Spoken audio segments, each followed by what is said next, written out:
gravando. Senhoras e senhores, sejam muito bem-vindos. Está começando diretamente da Easy Workspace em Orlando, na Flórida. Mais um DR Podcast! Aê! Sejam muito bem-vindos, galerinha linda do meu coração. E hoje, vai, canta você, vai.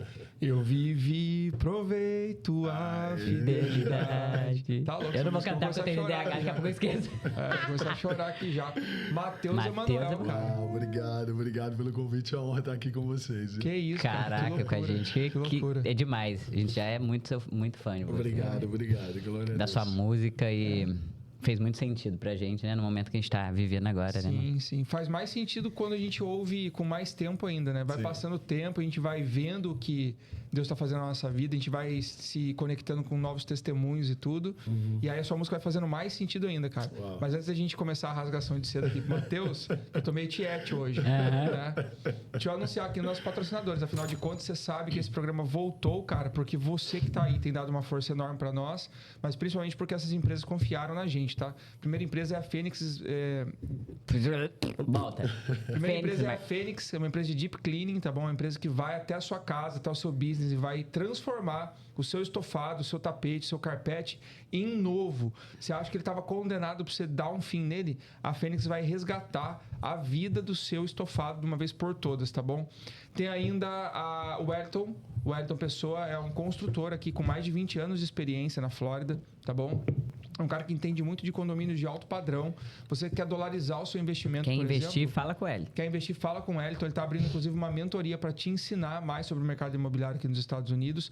E é uma pessoa idônea, responsável, que vai fazer você se conectar da forma correta com o investimento no mercado imobiliário, tá bom? A gente tem ainda a Florida Auto Center, cara, do meu amigo Antônio. A Florida Auto Center é uma empresa que vende veículos seminovos para você que é brasileiro, tá morando aqui nos Estados Unidos e tá com dúvidas sobre, que carro que eu compro? Como que eu não vou cair numa roubada de comprar um veículo que vai me dar dor de cabeça depois, que já foi o nosso caso, né? Você vai comprar um veículo inspecionado, né? Que pode ser assegurado, inclusive. Parcelado, né? Com facilidade, se você não tem documento ainda. Pode ir lá na Florida Auto Center que vai ser sucesso para você. Obviamente que eu não posso deixar de falar do melhor restaurante japonês aqui de Orlando. O American Japa, do meu amigo Marco. Você gosta de japa? Rapaz. Aí, vamos convidar ele pra ir lá. O próximo rolê, então, nosso, Matheus, é lá no American Japa. Já, combinado? Fechado. Então tá bom. Você vai ver, cara, o melhor rodízio que tem aqui em Orlando. Cara, não tem comida como. fresquinha, atendimento top, lugar lindo, cara. Dentro do Magic Village, pra você que tá aqui, pertinho da Disney. Foi no parque, saiu, tá? Eu não vou nem ver a queima de fogos. É o que a gente faz, né, mano? A gente faz isso, cara. Sai de lá, vai direto pro Japa. Eu vou pro American Japa lá comer um rodízio da hora, cara. Você vai ser bem atendido e vai comer uma comida ímpar, tenho certeza, tá bom? Tem também a Brasifone pra você que vem aqui pros Estados Unidos e fala assim, quero comprar um iPhone, um iPad, um MacBook. Eles vão vender pra você no mesmo valor da Apple, só que com um diferencial. Você pode comprar parcelando direto do Brasil. Você vai comprar o seu eletrônico, você vai trocar o seu telefone, vai trocar o seu computador e vai pagar o valor da Apple parcelando pelo Brasil. Às vezes você vem com o dinheiro contado aqui para dar um rolê, vai dar uma voltinha aqui, não quer gastar seu dinheiro que está aqui, você parcela essa compra no mesmo valor da Apple, economizando se você fosse comparar ao Brasil, só que pagando em real direto do Brasil, ele recebe aqui em dólar. Isso só é possível porque ele tem o sistema da Parcelou, que também é parceira da gente aqui. A Parcelou é a solução para você que tem um empreendimento aqui nos Estados Unidos e que quer cobrar de uma pessoa recebendo em dólar, mas ela tendo a possibilidade de pagar em real, podendo parcelar a compra que ela está fazendo sem juros e o mais importante, pagando uma taxa mínima na operação, tá bom? E obviamente a empresa de seguros mais incrível daqui de Orlando, que é a Too Easy, que tem uma solução de seguros em todas as áreas, tá bom? De vida, de carros, de trabalho, o que quer que seja a sua necessidade de seguros, a Too Easy vai resolver esse problema para você. Esqueci de alguém? Não, você vai pra mim. Tic-tac assim lá dentro. Tem aqui pra dentro. Tem. Né? Ai, mano, foi mal. O Rubens, ele é muito bom pra fazer propaganda. Por isso que ele faz, porque eu esqueço tudo, cara. Aí você fala, vai. Quando eu falo que eu esqueço, o que você fala? O que você fala? Eu não esqueço porque quem paga as nossas contas. É lógico, eu vou dar uma moral gigantesca pra ele sempre, porque mantém o sonho de pé aqui. Mateusão, que moral, hein, cara? Obrigado por vir, mano. Obrigado. 28 anos? Sim, senhor. Desde quando que você tá envolvido nisso, cara, de religião? Igreja, tudo. Cara, eu nasci no lar cristão, né? Meus pais são pastores, então eu já nasci no berço cristão. Mas eu posso dizer que naquela fase entre 14 a 17 anos ali, eu fiquei uma fase bem afastado ainda, se descobrindo. A gente sempre ouve que é sempre nessa idade, né? Por causa né? Você já viu? Sempre dá uma perdida. É a fase, vamos dizer, mais tensa, né? É a fase de descobrimento do jovem, né? A fase de mais propostas, né? Para ele também. Então, acho que nessa fase eu não era tão sério com o Senhor, mas eu sabia, né? Que Deus tinha um plano na minha vida desde cedo, assim. E que dependia... uma hora eu ia ter que ou me entregar para isso, né? Ou não, me ignorar completamente. Né? Mas... Deus se fez bom desde o início. Meus pais sempre foram um exemplo de fidelidade ao Senhor, né? O que me incentivou a entender mesmo e tentar mergulhar ali no que era o Evangelho. Mas é isso, nasci no berço cristão. Você tem irmãos, não? Tenho um irmão mais novo, está com 24. Eles todos moram aqui, não? Não, minha família hoje está no Brasil. Só eu e minha esposa estamos aqui em Orlando, né? E como eu estava dizendo, faz 3 anos que a gente está aqui. E viemos mesmo por um comando de Deus, né? Eu tinha no coração, desde moleque, já os Estados Unidos falava... Você fala inglês super bem também, né, cara? Fala inglês fluente. E assim... Você já falava antes de vir? Já falava antes de vir. Uau! O que surpreendeu muita gente quando eu cheguei, né? Falava, nossa, você já fala, então o que é que você fazia no Brasil? Mas é engraçado, a gente tinha alguns amigos... Jogou videogame, aquela todo mundo... Tipo isso, né? Aprendi assistindo essas coisas. Não, mas eu já tinha... Porque eu já tinha essa nota de vir, eu já fui me preparando ali, né? Estudando, ouvia e tal. E aí eu tinha um ciclo de amigos que eles gostavam de falar inglês. Então, mesmo no Brasil, a gente ficava conversando em inglês. Cara. Entendeu? Então, você tá. E aí a gente se corrigia. Então, eu perdi o medo de errar no inglês muito cedo. Porque a gente falava e se corrigia e tava tudo bem, entendeu? Por exemplo, já é uma coisa diferente da minha esposa. Ela veio aqui já com o inglês uma noção ali mais básico, mas você vê que ela tem um medo de errar. E aí eu digo, a mesma coisa que eu. Eu digo, amor, fala sem medo mesmo, vai, e aí eu vou te corrigindo e tal. E ela melhorou pra caramba, né? Por mais que, enfim, Orlando a gente está num centro que é bem brasileiro, hispano e tal, mas... A gente acaba conhecendo outras pessoas e enfim. Ô, Matheus, primeira pergunta, cara. O que te fez voltar para Jesus com 17 anos? É uma dúvida que eu tenho, porque assim, eu tenho um filho agora. E eu espero que ele nunca desvie. Sim. Mas eu quero ouvir de um rapaz jovem como você é, que passou por isso não faz tanto tempo. O que te fez voltar? Cara, boa pergunta, eu tava pensando isso, sabe, na minha cabeça. Eu falei, cara, como que faz? Se perder é fácil, né? Saber por que uma pessoa se perde é muito fácil. Tem 1 milhão de motivos, né? No mundo de hoje. Não é à toa que a Bíblia já apontava, né? Que a porta é estreita, né? Mas o outro caminho não, ele é largo, né? Por causa disso. Né? Muitas opções, muitas propostas que o diabo faz. Mas assim, cara, eu acho que o primeiro conselho que eu daria e que eu faria, e que eu diria que foi um testemunho para mim, é o exemplo dos meus pais, como eu disse, né? A ter uma família que estava muito bem solidificada na palavra. Muitas vezes eu chegava em casa e eu via meu pai se quebrantando na sala, orando, chorando diante de Deus. Muitas vezes eu via minha mãe lavando a louça e orando e cantando, sabe? Então, o testemunho de vida deles, que não era só... Isso aqui fica uma mensagem também para os pastores, ministros. Não era um testemunho de púlpito. Eu gosto de dizer que o púlpito é o mais fácil. Se você me dá um microfone para pregar, é a coisa mais fácil do mundo. Agora, é a vida nos bastidores que deve te levar para esse... Exatamente, faz a diferença. Então, o testemunho dos meus pais, um ambiente familiar bem solidificado, uma integridade na casa, me fez, eventualmente, tentar... Cara, eu me lembro que eu tinha o desejo de querer agradá-los também. Dizer, cara, meus pais fazem tanto por mim, meus pais são tão sérios com o Senhor. Então, eu queria me inclinar de novo para o Senhor e decidir entrar naquilo que Ele tinha para a minha vida por esse ciclo. A família, depois amigos que eram muito sérios também, diziam, cara, Deus tem algo na tua vida, Matheus, para, rapaz, toma vergonha na cara. Né? A importância da gente valorizar essas pessoas também na nossa vida. Sim. Né? De ser também essa voz ativa para outras pessoas, de confrontá-las em amor. Né? E dizer, cara, depende de você. Né? Existe uma mensagem perigosa, por exemplo, no Evangelho, de que, exemplo, o que Deus tem para a tua vida naturalmente vai acontecer. Isso não é verdade. Para que algo aconteça da parte de Deus para a minha vida, eu preciso me disponibilizar para isso. Pode acontecer uma... Você pode mudar o percurso, né? Porque completamente. Você tem livre-arbítrio. Perfeito. Né? Exemplo, você pode acontecer uma intervenção divina. Por exemplo, Deus pode te encontrar no momento de doença. Que semelhante ao teu testemunho. Sim. Deus pode te encontrar numa situação de morte, Deus pode te encontrar numa situação que está tudo bem, uma intervenção divina. Como pessoas agora lá na Ásia, no Oriente Médio, estão sendo salvas com Jesus aparecendo para elas nos sonhos, cara. Eu vi isso, cara. Isso é surreal, né, meu? Isso é fantástico. Então, isso é uma intervenção divina. É o quê? Existe uma resistência para o evangelho ser pregado e Deus sabe. Bom, de maneira natural aqui, meus missionários, ministros, pastores estão morrendo. Eu preciso alcançar essas pessoas. A Bíblia diz, é interesse de Deus que todo homem seja salvo e chegue ao pleno conhecimento da verdade. Ou seja, se é interesse de Deus, então ele vai fazer coisas sobrenaturais que ele mesmo vai intervir para alcançar essas pessoas. Então, eu precisei desse mix para mergulhar naquilo que Deus tinha para minha vida. E aí, com 17, foi engraçado porque quando eu decidi entrar por que Deus tinha para minha vida, Deus respondeu muito rápido. Né? Eu percebi a resposta das pessoas bem. Óbvio, naturalmente, uma resistência por ser jovem também.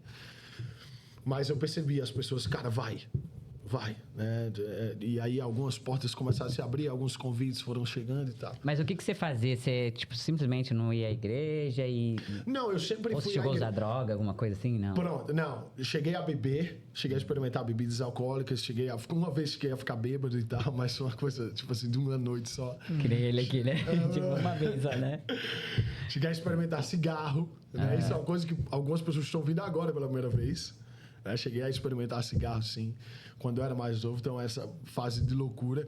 Mas eu sempre tinha um desejo, eu sempre tive um temor pelo Senhor. Né? Tipo, eu sempre tive aquela... Exatamente por causa do ambiente. Mas você fez um comentário interessante. Exatamente por causa dos meus pais que eu decidi, tipo assim... cara, o que eu tô fazendo? Para onde isso aqui vai me levar? Né? E aí, quando eu comecei a ter essa perspectiva de vida, algumas portas foram começando a se abrir e eu não era muito... Exemplo, consegui me casar virgem. Uau! Caraca! Que é muito doido. Por exemplo, eu não tinha uma vida, graças a Deus, sexualmente ativa. Mas, como todo homem na juventude, era muito ficar com menina, oportunidade, isso aqui. Eu conto uma história muito engraçada. E como que a gente faz isso pra falar pro filho, meu Deus? Porque eu falei assim, agora que a gente se converteu, eu falei assim, cara, poxa, podia voltar lá atrás e eu casar virgem. Né? Eu vou falar uma parada aqui que eu nunca falei publicamente, não vou citar a pessoa mesmo, mas eu tenho um amigo que ele casou virgem com a esposa também, constituíram uma família linda, maravilhosa. E eu criticava isso. Verdade. Aí ele não conheceu mulher, não sei o quê, cara, vai separar logo. Meu, vai chegar uma hora que esse cara vai ter uma dúvida, putz, será que essa é o que eu tenho que viver mesmo e tal? Falei, tá aí até Como hoje. Assim, tá até hoje, cara, família até maravilhosa. Hoje, de igreja, entendeu? Tudo e... É possível. E hoje, cara, eu quero que meu filho vá por aí. E antes ele não fala, olha só pra você ver como mudou. Olha só. Taca aí. Tá louco, mano. Agora foi você, porque eu falava assim pra ele, logo quando eu já tava me convertendo e tal, daí começava a falar, falei, não, eu quero que meu filho case virgem. Ele falou, acho que não, ele tem que pegar aí umas meninas. Eu falei, que pegar? O quê? Não vai? Não, você fala, amor, eu tô falando. Acho que ele tem que ter uma experiência, falar. Não, mas tem que pegar. Você falava assim, eu falei, não, de jeito nenhum, para. Mas e aí agora eu acho que eu entendo a cabeça do pai também, do homem, de querer ver um homem, né? Se interessar também por uma mulher e tudo mais. E aí começou a mudar agora, ele falando isso, eu falei, ô Jesus, obrigada, porque é o que a gente quer. Coisa linda. Pois é, consegui casar virgem, né? Graças a Deus. Mas enfim, ficava... E eu gosto de dizer, por exemplo, eu já não tive muito desejo de entrar com bebida, cigarro, eu tive a experiência mas o meu problema era menina, né? Era muito de ficar com menina, não sei o quê. E é engraçado que quando eu entrei no ministério, o ministério foi a melhor coisa que me aconteceu no quesito, você precisa amadurecer rápido. Então eu tive que mudar rápido o meu comportamento com como eu approach, né, as pessoas, approach as mulheres, né, a forma de falar, de cumprimentar, tudo isso passou a ser um cuidado para a minha vida. Mas peraí, e os seus pais? Só eu quero saber isso, porque eu quero falar com meus filhos. Mas seus pais falavam isso para você de ser virgem, de casar, e sempre foi aberto? Sim, sempre. Meu pai, por exemplo, foi o primeiro, eu recebi a primeira instrução sobre masturbação, foi o meu pai. Então é bom falar isso, porque... Meu pai sentou comigo no carro e disse assim, olha, você vai estar entrando numa fase, eu nunca tinha tido o desejo ainda, experiência, nada. Tá vendo a importância de um lar, tipo assim, bem, né? Óbvio, gente, meu lar não era perfeito, não é isso que eu tô dizendo. Sim. Mas era um ambiente tão sério com as coisas de Deus, né? Que os desejos, por exemplo, carnais, para mim, chegaram tarde comparado à geração de hoje. Você tem 13, 14, a molecada já tá acessando pornografia, com tudo e tudo mais. Isso é uma coisa que eu fui ter acesso assim. E um desejo mais intenso com 16, 17. Eles conseguiram frear isso bastante. Exatamente. Então, meu pai foi o primeiro que sentou comigo no carro e disse, olha, você vai ter o desejo disso, mas é pecado, não faça, né? A Bíblia instrui sobre não fazer, quais os malefícios disso e tudo mais. E, olha, eu vou te mostrar o quão é possível viver uma vida sem essas coisas. Obviamente, pequei, caí, como todo jovem nessa área e tudo mais. Mas quanto mais perto de Deus você vai... Você fica com temor aí, que o Espírito Santo fala com você, né? Tipo, você tá fazendo errado? Exato. Tá fazendo errado. É uma parada que assim, né? Se você normaliza isso... Acabou. E se cara, eles estão normalizando a pessoa isso já, pelo menos ela sabe, ela quantifica que, poxa, falhei, mas eu sei que não é esse o caminho, que eu não posso fazer, né? E que, tipo assim, o problema do... como é que o diabo trabalha? Existe uma... As pessoas, por exemplo, acham que... E aqui eu já entro um pouco no quesito bíblico também, é o seguinte... As pessoas acham que nós somos pecadores, certo? Tentando alcançar a salvação. Segundo a Bíblia, uma vez que vocês, por exemplo, vocês são recém-convertidos, né? Sim. Então, quando você aceitou Jesus como Senhor e Salvador, a Bíblia diz que você deixa de ser injusto para ser justo. Deixa de ser uma natureza pecaminosa, a tua natureza foi transformada, você passa a ser agora visto como santo. E o que é santo? As pessoas acham isso santo. que eu queria saber também. Pronto, o que é ser santo? Santo não é eu estou completamente agora sem pecar. Não. Santo é ser separado. A definição de santo é ser separado. Agora, as pessoas têm o costume de dizer assim, todo mundo é filho de Deus. Todo mundo é criação de Deus. Filho é só... Por isso que é necessário um novo nascimento. Para que você reconheça que Jesus é o teu Senhor e Salvador e que agora você sai da condição de criatura para a condição de filho. Então, a tua natureza foi transformada. Você deixou de ser um homem carnal, que lembra o que a Bíblia diz? Aquele que é carnal inclina para as coisas da carne. Então, você não vai conseguir convencer um homem que é carnal de que ele pode casar sem relação sexual. Você não vai conseguir. Sim. Você, com certeza, tem amigos, como eu tenho amigos, que os caras vão dizer, irmão, você está bitolado, isso não existe. Só que por quê? Porque a natureza dele é pecaminosa. Ele não consegue enxergar isso. Ele está literalmente em uma outra natureza diferente da tua. Você que Como a gente já era assim, né, amor? Era assim, carnal, tipo... Sim. Né? Exato. Então, a tua natureza foi transformada. Agora, naturalmente, percebe, você já inclina mais para as coisas do Espírito. E o que é o Espírito que eu digo é as coisas da parte de Deus. Você tem desejo de conhecer a Deus. Você tem desejo de amar mais pessoas, de perdoar pessoas, de descobrir o que é esse tipo de amor. Então, de descobrir... Caraca, é muito louco isso, né? Porque foi exatamente o que eu... que virou a chavinha em mim, assim. É isso. Isso é evidente. Já está aí uma das evidências de uma natureza transformada. Sim. Então, ser santo é ser separado. Agora, o que é a caminhada cristã? É você entender que você é santo, certo? E agora você não é um pecador tentando alcançar a salvação. Você é um santo protegendo a tua santidade. Boa. Então, agora você está no dia a dia... A noiva se guardando pro casamento. Entendeu? Exatamente isso. Então, você está... Então, por que você não quer pecar? Por que você luta para não pecar? Não é porque você é um pecador tentando... Lembra? Agora eu sou um pecador que de vez em... Não. Eu sou um santo que protege a salvação. Então, é como um jogador de futebol americano, né? Quando ele pega a bola aqui, ele está correndo e vem 11 adversários tentando dar um murro na bola para tirar o bem mais precioso dele ali, que é a bola. Então, agora a tua salvação é a bola. Você tem que guardar ela com você, né? A Bíblia fala sobre guarda as minhas palavras no teu coração. Para quê? Para não pecar. Acho que foi Davi que disse isso em Salmos. Ele diz, né? Guardei a minha palavra no teu coração para não pecar contra ti. Se eu tiver errado o versículo, você me perdoa, porque eu não sou muito bom de... né? Mas guardei ela. Qual é o fruto de guardar? Qual é o resultado? Quando eu guardo a palavra no coração, fica difícil pecar. Agora, se eu não guardo a palavra no coração, aí já eu me torno um pecador contínuo. E aí eu entro na questão do que você falou sobre a questão do perigo de normalizar o pecado. Quando eu peco e peco continuamente, o que o diabo mais quer é que eu chegue em algo chamado cauterização da mente. Que o que é quando você peca... Quando você pega continuamente, quando você peca... Não, é porque eu só dei uma olhada no celular e já perdi. E eu quero saber, tá muito interessante. Então, o pecado contínuo, a prática contínua do pecado... gera cauterização da mente. O que é a cauterização da mente? É a consciência de que é um hábito, é normal. Então, por isso que esse cara que tem a natureza pecaminosa não consegue... discernir, né? O que é pecado e, tipo... Ele não consegue, até ele ter um encontro com Deus, ou com o poder de Deus, ou com alguém cheio de Deus, ou com o amor de Deus, ele não consegue entender que ele está errado. Por isso que a Bíblia diz, é o Espírito quem convence o homem de todo pecado e injustiça. É o Espírito quem convence o homem de todo pecado. Se é o Espírito que convence o homem, esse cara, enquanto ele não tiver um encontro com a pessoa do Espírito Santo, não tem como ele se convencer de que o que ele está praticando é errado. Entende? Então, sim.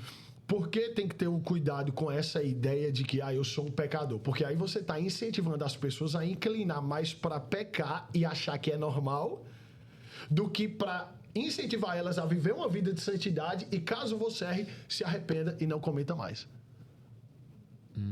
Entendeu? Posso fazer um parênteses aqui? Completamente. Manda bala. Te falei que eu já fui hater dessa parada, né? E o que eu via antes era que existia, assim, uma tendência a ter uma... Não vou nem usar esse termo, que é um termo bem chulo, mas que eu usaria normalmente. A ter uma... Vamos ver quem tem o maior conhecimento aqui. Porque eu decoro versículos, porque eu... Sabe? Tipo, parece que quem sabe mais é o cara que tem mais... Essa decoreba de versículos. Então, você acabou de falar uma coisa aqui que mostrou muito humildade da sua parte. Você me perdoe porque eu não sou muito bom em guardar isso.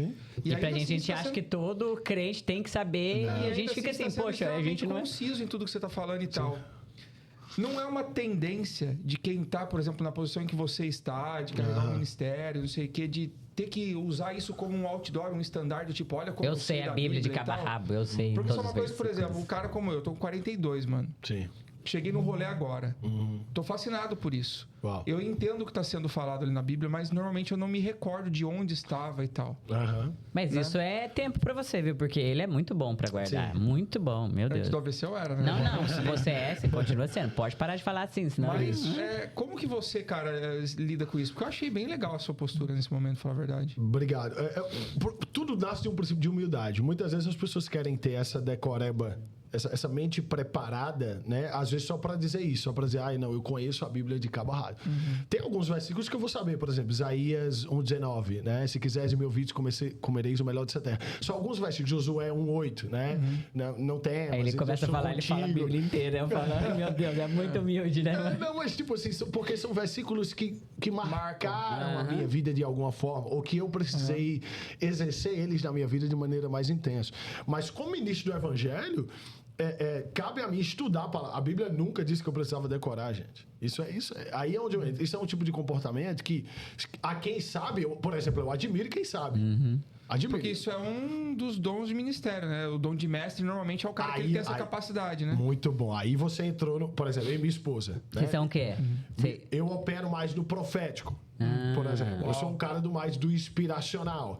Eu amo a palavra, amo estudar a palavra. Na verdade, é impossível ter e eu gosto até de tocar nessa questão profética, porque é o seguinte: as pessoas têm uma resistência com o profético, e eu acho que é uma resistência justa. Sabe por quê? Porque a Bíblia diz o seguinte: julgue a profecia. Ela não manda julgar o profeta. Não é do nosso papel julgar o profeta. Se ele está errado com Deus, se ele falou baboseira, ele vai se acertar com Deus. Sim.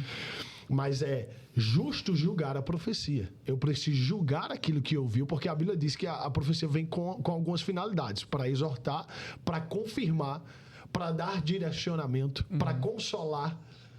Como faço isso para julgar a profecia? E é muito... Ela tem que alinhar com aquilo que está no teu coração. Exemplo. Não vai falar uma coisa muito... Exemplo, Deus pode inspirar alguém para te dar uma palavra de algo que você nunca se viu fazendo. Mas você guarda aquilo no coração e diz... E isso não arranhou, aquilo não é um negócio que não fez sentido. Não, eu acho que Deus tem algo pra mim nessa área. E ore sobre isso. Aí Aí você ora, porque nem toda palavra profética vindo da parte de Deus depende de Deus para acontecer, gente. Tem coisas que são palavras de sabedoria. A palavra de sabedoria é o seguinte: no dia de amanhã vai vir um cara aqui, vai aparecer, ele vai te dar um contrato, pode assinar esse contrato. É algo sobrenatural da parte de Deus que vai te abrir um caminho. Pronto, isso é uma palavra de sabedoria. É uma coisa que não importa o que aconteça, não vai mudar. Deus já determinou que assim será. É uma revelação. Uma revelação. A palavra profética, às vezes, ela pode estar atrelada a uma atitude de quem a recebe. Exemplo, Deus pode dizer para você: Rubens, tem algo grandioso para acontecer na tua vida e eu vejo Deus te colocando em outros lugares em questão de 2, 3 anos. Dora, eu vou te levar para um lugar que você nunca imaginou, um país que você nunca se viu, mas que eu vou começar a confirmar essas coisas no teu coração. O tempo passa e quanto mais próximo de Deus e da palavra você tá, essas coisas começam a arder no teu coração. Aí eu respondo a sua pergunta. Aí Deus começa a testificar no teu espírito que o que o homem de Deus foi inspirado para falar veio da parte de Deus. Você sabe uma coisa que sempre me vem à mente? Como eu, obviamente, ainda tenho essa luta dentro de mim, que eu praticamente já venci ela, mas ainda vem remoendo. É assim, não existe, por exemplo, um sugestionamento que acaba causando... Vamos supor que eu seja um charlatão, que me denomina como um profeta. Sim. E que eu chego falando um monte de coisa aqui que são facilmente captáveis, perceptíveis por qualquer tipo de pessoa. Sabe? E eu começo a falar um monte de coisa e eu sugestiono que você comece a partir de então se inclinar para aquilo. Né? Acontece então, muito. Eu fico muito preocupado com isso, porque... Olha, isso é bom você tocar nesse assunto, porque o Espírito Santo acabou de me lembrar de algo importante. Olha só. Dizer o CPF de alguém, o número de telefone, ou o que aconteceu com ela no passado, não significa dizer que é uma palavra profética. Porque do teu passado até o diabo sabe. Boa. O diabo pode... Por isso que a Bíblia diz, olha, cuidado com espíritos semelhantes, enganadores. Nos últimos dias, muitas pessoas vão operar no que eles se dizem. E eu quero que você entenda bem. De novo, você está ouvindo de alguém que opera no profético. Então, eles se dizem operar no profético, certo? Porque trazem coisas passadas. Mas a Bíblia já apontava que espíritos semelhantes e espíritos enganadores iriam operar nos últimos tempos. E acho que a gente já percebe algumas coisas operando. Tá bem óbvio. E aí onde tá? Tá bem óbvio. Qual é a nossa função? Qual é o nosso papel como cristão e aquele que é sério com a palavra? Não é desprezar o dom profético. É aprender a guardar o nosso coração para separar trigo do joio. É simples. Separar aquilo que é de verdade e aquilo que não é. Ah, Mateus, e como eu faço isso? Vida de estudo na palavra. A Bíblia diz: o meu povo perece por falta de conhecimento. Ele não está dizendo o povo perece, ele está dizendo o meu povo. O meu povo está associado a quem? Aquele que é nascido de novo, a igreja. Nós, aqui, tá todo mundo no mesmo time hoje. Coisa linda, inclusive. Estou muito feliz com você, muito feliz mesmo. Né? Então, assim, hoje eu e você, a gente está no mesmo lado. Aí a Bíblia diz: para vocês só falham e só perecem por falta de conhecimento. Porque não decidem estudar as Escrituras. Porque se vocês forem estudar as Escrituras, quando é um papagaiado ou alguma coisa aparece, você não julga o que acontece. Você guarda o teu coração e diz: isso vem de Deus. Ou isso não vem de Deus. Mas eu guardo para mim. Eu amadureço com o que está acontecendo. Entende? E aí você consegue facilmente separar o charlatão. Como você falou. Então, a palavra de profética, de sabedoria... Não é porque o cara falou teu CPF ou coisas passadas que significa que Deus está falando por ele. Você pode ir hoje para uma menina lá que... Como é o nome? Joga as cartas? Cartomante. Pronto. E ela pode dizer isso aí do teu passado. Eu tenho certeza que ela acertou alguma coisa do teu passado. Acertou. É diabo. No passado ele não está no futuro. Só Deus é onipresente. Então, mas daí ela falou coisas do meu futuro que aconteceu. Então, aí é onde Só que depois ela se converteu, porque depois eu voltei nela. E aí peraí, eu voltei nela. Sobre isso já. Eu voltei nela, ela falou muita coisa, falou tipo... Até o jeito que o Rubens era, porque ela nem conhecia o Rubens. Sim. E ela falou o que ia acontecer no meu futuro. Falou que eu ia, não para os Estados Unidos, mas que eu ia fazer muito sucesso fora do meu país. E aí, quando eu voltei nela, eu falei, queria de novo, né, saber e tal. Voltei dela, falou, não. Ela ficou tão assim, não, eu não faço mais isso, é coisa do diabo, não. Agora agora eu me converti e virou evangélica. Entendeu? Então pode ser que ela seja que possivelmente profeta, ela tivesse algum dom profético e tivesse... Só que ela cobrava pra isso, entendeu? Sim. Pronto. Que acontecia já no Velho Testamento, tá? As pessoas cobravam pelo dom. As pessoas cobravam pelo dom. Lembra que ela já vendia os lenços? As propagadas que a gente vê hoje. Vendendo óleo, vendeu lenço. Eu lembrei do lenço, lembra? E se você faz isso, eu falo com amor pela tua vida. Eu não condeno eu não condeno você, eu condeno o que você faz. Sim. Né? Porque a Bíblia não te dá essa instrução. Né? Por exemplo, na Bíblia a gente viu lenços de pessoas curarem. A Bíblia diz que a sombra de Paulo curava.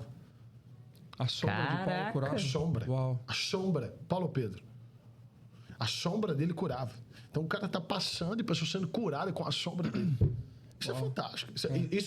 E Paulo disse, eu oro para que o meu ministério não seja baseado em apenas palavras com o poder de persuasão. O que é que ele estava dizendo? O meu ministério não pode ser aquele som tão eloquente que as pessoas estão ali para me ouvir. Aí ele diz assim, mas em poder e demonstração do Espírito. Paulo estava dizendo, é tão importante eu falar bem e ter conhecimento bíblico, mas é tão importante eu operar no poder. Porque, Rubens, você concorda para mim que é muito mais fácil convencer alguém... Tô diante agora, e você tá diante de um bilionário, certo? Esse cara tá com a filha dele com câncer. Eu e você todo mundo chega aqui para pregar o evangelho para ele. Você concorda que é muito mais fácil esse cara se converter, a gente só chegando e impondo as mãos e a filha dele sendo curada, ou a gente passar 1 hora para ensinar ele e ele com a mente natural tentar discernir quem é Jesus? É muito mais fácil quando a gente impõe as mãos, porque o poder em manifestação já aponta que ele é real. Sim. A igreja precisa operar em poder e manifestação. Na palavra profética. Exatamente. No poder de cura. No poder para expelir demônios. Tudo isso. E tudo isso é uma manifestação do poder de Deus. E aí Paulo estava dizendo isso. Eu oro para que o meu ministério não seja baseado só em palavras de persuasão, mas em poder e demonstração do Espírito. Sim. Por quê? Porque todas essas coisas apontam para o caráter de Cristo. Uau. E é muito louco porque a sua música fala disso. Tem um trecho que você fala... Essa música é de inglês, né? Ela é uma versão do Too Good To Not Believe. Mas quando eu fiz a versão dessa música, você vai ver que eu não sou fiel. Eu vi. Foi você que adaptou. E eu vou te ser sincero, eu gostei muito mais dessa versão. Com certeza. E depois teve um outro que gravou, Isaías? Não. Sim, o Sádio. Isaías, né? E ele gravou, aliás, só que a gente tem que promover o encontro dele com a Amanda. A Amanda é a nossa líder. Ela é muito... Líder e ministro de louvor da nossa igreja. Porque daí pra colocar junto com como é o nome da moça que gravou com você? Uau, obrigado. Quem que gravou com você? Como é o nome da menina? A Isa. Então, eu falei... Ela é de São Paulo. Eu falei, Amanda do céu, eu já vejo você cantando com o Matheus, tipo, fazendo a voz dela, Amém, cara. Tipo, é maravilhosa. Maravilhosa também. Obrigado, Amanda. E na música você fala, né, que a sua geração experimenta milagres como o de antes, cara. Exato. Se ele faz milagres, mas continua fazendo, exatamente, né? Exatamente, continua. Os milagres estão operando. Cara, vou contar um testemunho para vocês aqui. Vai, bora. Nossa, eu fico queimando, né? Isso é bom, é Deus, né? A minha vida ela é um testemunho ambulante do poder de Deus. Por isso que eu jamais vou deixar de propagar o poder de Deus em manifestação. Porque a minha primeira música gravada, ela se chama A Missão. E o refrão dela é: fui chamado e escolhido, né? E eu canto sobre um poder me foi concedido para divulgar o céu, né? Sobre a importância de divulgar o que é, que a Bíblia diz que assim como você crê, vai ser manifesto, a gente pode atrair o céu na terra. E quando Deus me deu essa música, nessa música meu pai conta o testemunho que, assim como o cara estava contando aqui para a gente, eu estava ouvindo, né? Eu sou fruto de ressurreição. Com 2 anos, eu tive, bem novo, eu tinha um problema respiratório, né? Tanto que depois eu tive que fazer natação para melhorar o meu sistema respiratório e tudo mais. E meu pai conta esse testemunho, né? Onde ele teve que passar 5 horas comigo no braço, sem pulsação, sem nada. Os médicos dizendo: você é louco, o que você está fazendo com ele? Eu já estava roxo no braço dos meus pais. Do meu pai, né? Minha mãe chorando, e ele 5 horas comigo no braço, e ele disse que ele foi a oração mais seca que ele fez. Ele começou a orar, 5 horas ele ficou orando em línguas. 5 horas orando em línguas lá comigo no quarto, andando para um lado e para o outro. E ele disse que depois de 5 horas, abriu como um telão, como esse telão que está aqui na minha frente, abriu um telão para eles assim. Para ele dizendo assim: o mesmo Espírito que ressuscitou Jesus Cristo entre os mortos opera sobre o seu filho agora. E aí ele disse: Mateus. E aí ele disse que nessa hora eu... Meu Deus! Voltei a respirar. Então, nessa música, Forte, a missão, eu conto o testemunho, né? Ele conta o testemunho, porque eu gosto de dizer que é um testemunho mais dele. É tanto que lá na frente eu fui saber disso. Numa ministração ele estava contando, eu digo: pai, por que o senhor nunca me contou isso? Né? E é um testemunho mais dele do que meu. Porque, por exemplo, eu não tive nenhuma experiência sobrenatural, eu não saí do corpo, eu não fui ao céu, nada. Né? Mas ele conta esse testemunho, né? E os laudos médicos tudo provam, né, que de fato eu estava morto. E durante 5 horas o poder de Deus veio, operou no meu corpo e ressuscitou. Então, essa música, pra mim, quando eu ouvi ela, eu só fazia chorar, velho. Eu só fazia chorar. É tanto que eu dizia, olha como as coisas são doidas. Eu dizia: eu nunca vou gravar a versão. Eu dizia. É tanto que a primeira música é autoral. Eu não vou gravar uma versão, não tem pra que eu gravar uma versão. Deus vai... Eu passo tempo com o Senhor pra Ele me dar canções, né? E quando eu ouvi essa música, Deus disse: você vai gravar essa música. Aí eu disse: rapaz, eu vou gravar essa música. Não acredito. Será que é coisa da minha cabeça? Você vai gravar essa música. Eu passei 1 semana sendo ministrado pela música, e digo: tá, eu vou gravar essa música, mas eu vou gravar essa... E aí Deus disse pra mim: eu quero que você grave essa música e conte testemunhos de que você já viu em operação. E aí eu começo: já vi câncer ser curado, placas de... Eu fui pra África do Sul há um tempo atrás, para um ministério do pastor Chris. Ele separava um ginásio, né, em Joanesburgo, um ginásio, onde ele tinha mais de 15, 20 enfermos, os caras acamados, com soro, pessoas cadeirantes. E durante 3 horas, a gente ficava ali no culto, com essas pessoas na frente lá, acamadas lá, no culto. Elas eram trazidas para isso. E depois de 1, 2 horas de adoração, esse pastor Cris chega. Você pode achar material dele aí no YouTube e tudo. E Cris Oyela Home, alguma coisa assim. Ele chega... E simplesmente, já debaixo de uma atmosfera sobrenatural de Deus, ele chega e impõe as mãos, as pessoas começavam a vomitar câncer, assim, ser curado instantaneamente. Rapaz, uma coisa fantástica, linda. Meu Deus.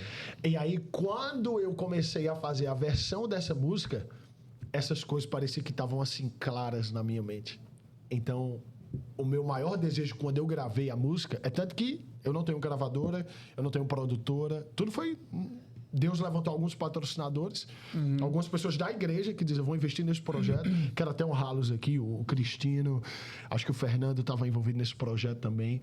Pessoas comuns. Você estava no Brasil ainda? No Brasil ainda. É tanto, cara, que no Brasil eu sou mais conhecido pelo Ministério da Palavra do que da música. É mesmo? No Brasil eu já vivia do ministério, mas vivia do ministério itinerante para pregação da palavra. Quando eu gravei a música acabou abrindo mais portas, mas eu já saí. Assim que eu gravei a música, a gente veio pra cá. E aí, obviamente... Mas você não divulga muito, né? Você não fala muito. Você não canta ali no seu perfil. Você não vai... Meu Deus, cara, o que ele tá fazendo? Você tá tipo assim... Então, assim, conexões como vocês e outras pessoas que Deus tem conectado, é o próprio Deus divulgando mesmo a verdade dessa música. Né? Querendo propagar o poder dele em operação. Então, quando eu fiz a versão dessa música, eu fiz essa versão com um único intuito. Eu quero ministrar essa mesma unção, esse mesmo poder de cura que eu vi operar na vida de outros e que opera na minha vida. Eu quero ministrar isso durante a música. E eu acho que a gente conseguiu fazer isso. Sim, com certeza. Meu Deus, e quando eu ouvi essa música pela primeira vez... Eu tava saindo de um podcast aqui e a Amanda tinha mandado, né? A Amanda é essa menina que canta. Tinha mandado... Cara, eu fui daqui lá da minha casa, tipo, meia hora, eu, tipo, só ouvindo essa música e chorando e falando: meu Deus, que música, cara. E você ficou... Nossa, marcou muito, cara. Amém. Porque foi logo depois a gente se batizou. Falei, nossa, é muito... E a nossa vida... é feita de milagres, né? Tem muitas coisas que já aconteceram e sempre uma música, sabe? Sim, a gente sempre tem uma música, né, amor? E essa música foi, pra mim, foi tipo do meu batismo, sabe? Então, que me pegou muito. Muito bom, meu Deus. E eu gosto de dizer que às vezes as pessoas, elas vão no culto, ela grava mais a música do que a mensagem. Então, a gente tem que ter muito cuidado com o que é cantado. Pô, muito interessante você falar isso, cara. O Ulisses, que é um dos líderes também do ministro louvor lá da gente. Ele era bem famoso no Brasil, né? Ele já teve uma relevância grande. Ele é muito relevante, ele se conecta com muita gente. E ele falou uma parada, cara, que é muito interessante. Que às vezes a música que você vai querendo ouvir uma música porque ela tá famosa muito lá, bom. mas você não vai ouvir. Porque o ministro, ele tem essa mesma coisa que o pastor tem. Ele quer entregar uma mensagem, ele quer entregar uma palavra. Exato. Né? Então, às vezes, você não vai ouvir a musiquinha que tá no hype. Mas, às vezes, você vai ouvir o que Deus queria falar com você naquele momento ali. Então, o louvor é importantíssimo, né, cara, pro culto. O louvor deve ser a palavra cantada, tá? Músicas que estão desalinhadas não devem ser cantadas. A gente vê o Morada, tipo, tudo tá na Bíblia, né? Ele canta as músicas, eu falo, caraca, mano, e faz muito sentido. E às vezes o que a gente também tem que ter cuidado existem músicas que estão alinhadas, mas elas não são congregacionais. Elas não são para você continuamente declarar. Exemplo. Por exemplo, Eli Soares tem boas músicas evangelísticas. Thales Roberto, no começo, tinha muita música boa, evangelista. Né? Deus da minha vida, fica comigo, só tua casa, mano. Ele tá cantando isso para alguém que é recém-convertido, para alguém que entrou agora no evangelho e tá precisando se descobrir e mergulhar ali. Depois ele tem outras músicas que falam sobre adoração e tudo mais, né? Então, eu gosto de dizer que músicas congregacionais estão mais atreladas e devem estar mais atreladas a músicas de adoração, de propagação, né? Teu reino é sempre eterno, né? Músicas de adoração mesmo. A mais recente que eu amo demais é aquela que é uma versão também da CeCe Winans. Holy Forever, esqueci o nome dela. Mas enfim, essa aí. Essa a galera sabe. Santo Espírito. Santo Espírito. É santo para sempre. E os anjos cantam santo. Vocês já ouviram essa? Já. Então, músicas como essa, que elas estão declarando a verdade da palavra. Você pode cantar músicas que falam... No nosso ministério, por exemplo, né? Para quem não sabe sobre o Ministério Verbo da Vida, a gente canta muitas coisas também como declaração de fé. A gente canta músicas de celebração, né? Como o Eliezer Rodrigues tem uma música, né? E ele canta...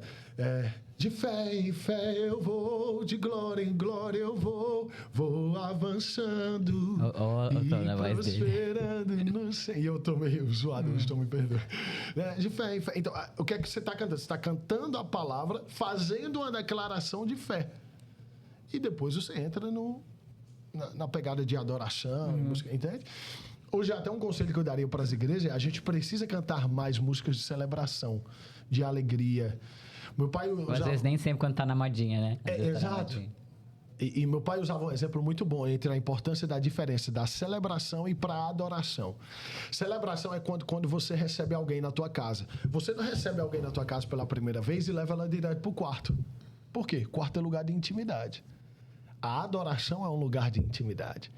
Então, às vezes, as pessoas estão vindo para a igreja, brigou com a esposa, cheio de coisa na cabeça, passando por um monte de dificuldade, passou o dia todinho, mesmo sem pecar, mas assistindo só coisa natural, assistindo jogo, assistindo filme.